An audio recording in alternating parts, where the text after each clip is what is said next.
திருப்பத்தூர் மாவட்டம் நாற்றம்பள்ளி அருகே நேற்று பெற்றோரின் கையை விட்டு நழுவி திடீரென சாலையின் குறுக்கே ஓடிய 2 வயது குழந்தை பைக்கின் சக்கரத்துக்கு அடியில் சிக்கிய சிசிடிவி காட்சியானது வெளியாகியிருக்கிறது.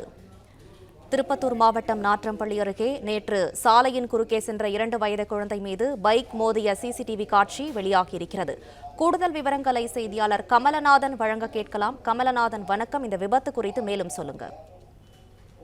திருப்பத்தூர் மாவட்டம் நாற்றம்பள்ளி பேரூராட்சி பகுதியில் உள்ள ஆர்சிஎஸ் மெயின் ரோடு சாலையில் நாள்தோறும் ஆயிரக்கணக்கான மக்கள் பயணித்து வரும் நிலையில திருப்பத்தூர் மாவட்டம் நாற்றம்பள்ளி பகுதியை சேர்ந்த தம்பதியினருக்கு 2 வயது குழந்தை, அதாவது அஸ்வினி என்ற குழந்தை சிறுமியை அழைத்துக் கொண்டு ஆர்சிஎஸ் மெயின் ரோடு பகுதியில் உள்ள பானிபூரி கடைக்கு சாப்பிட சென்றுள்ளனர் பெற்றோர். அப்பொழுது பானிபூரி சாப்பிட்டு முடித்த பிறகு மீண்டும் வீட்டிற்கு செல்ல முற்படும் பொழுது சிறுமி பெற்றோரிடமிருந்து திடீரென ஓடி சாலையை கடக்க முற்பட்டார்.